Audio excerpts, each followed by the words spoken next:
Bonjour et bienvenue, voici notre tour d'horizon économique, géopolitique, énergétique et boursier.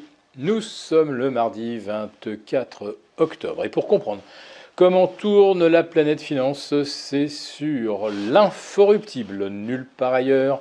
L'épisode du jour s'intitulera « Mais comment est-ce qu'on gère une drôle de guerre ?»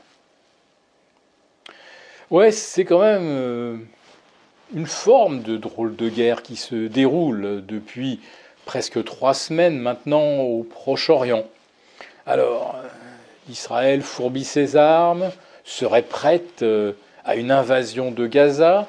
Le dispositif américain en Méditerranée est maintenant bien en place afin de sécuriser Israël au nord de sa frontière, c'est-à-dire que les États-Unis sont capables d'empêcher des pluies de roquettes et de missiles en provenance du Liban.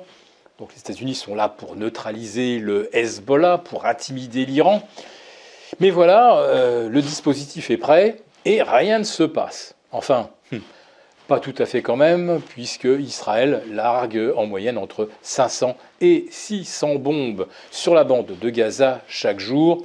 Autrement dit, d'ici la fin du mois d'octobre, de Gaza, il ne restera plus rien, puisque à raison de 500 bombes par jour, depuis 3 semaines, vous comprenez que les destructions sont absolument colossales et que la bande de Gaza n'est déjà plus qu'un tas de débris fumants. Alors, aller en chasser les habitants qui n'ont pas d'échappatoire, c'est se mettre à dos la communauté internationale.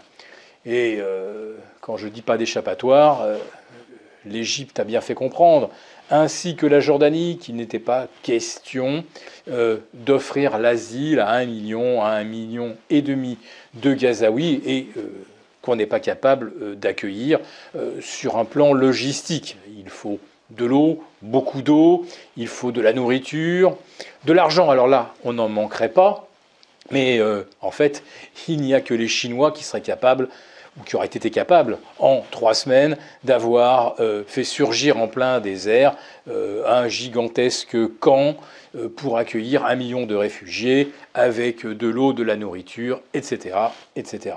Donc, les marchés parient sans trop y croire sur une solution pacifique. Et ils parient que la drôle de guerre actuelle s'achèvera lorsque le dernier immeuble de Gaza aura été réduit en tas de gravats et que du coup, eh bien, il faudra penser à la reconstruction de Gaza et plus forcément à se battre. Le problème, c'est que nous avons des arsenaux qui se font face, non seulement ceux d'Israël et du Hamas, ceux des États-Unis et du Hezbollah, mais nous avons également un nouvel acteur qui vient de s'inviter, c'est la marine chinoise qui vient également d'entrer dans le périmètre d'un potentiel conflit. Alors, tout se complique et ça implique tellement de dangers que l'on imagine qu'on va essayer de trouver une solution non militaire pour éviter un embrasement. Les marchés financiers sont néanmoins sous stress. Le VIX a franchi le cap des 21, donc c'est une étape technique très importante. L'or a repris plus de 6% et tutoie actuellement la barre des 2000.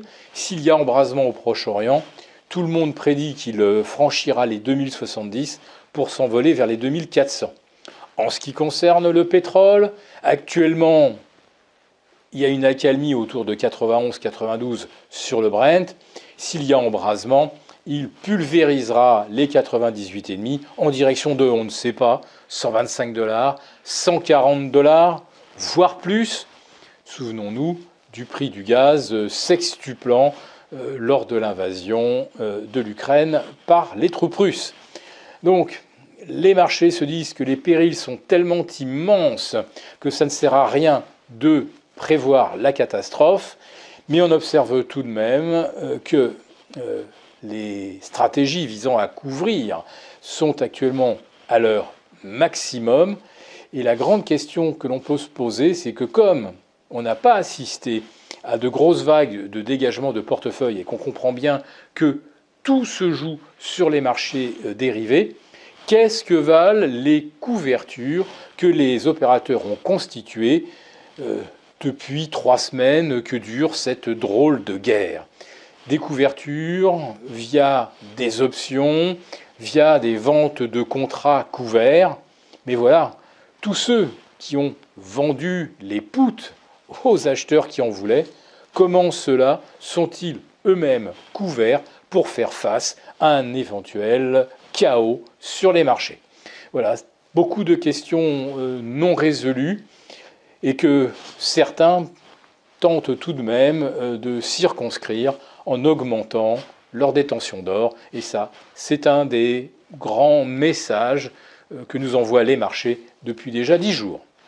Merci beaucoup d'avoir regardé cette vidéo. N'hésitez pas à réagir dans les commentaires ou à liker et partager cette vidéo si le contenu vous a plu. Et pour ne rater aucune de nos prochaines émissions, vous pouvez vous abonner à notre chaîne et activer les notifications. Et pour plus de contenu, n'oubliez pas que le dernier rapport rédigé par nos experts est accessible en cliquant sur le lien de description. On se retrouve tout de suite dans les commentaires et je vous dis à très bientôt pour une prochaine vidéo.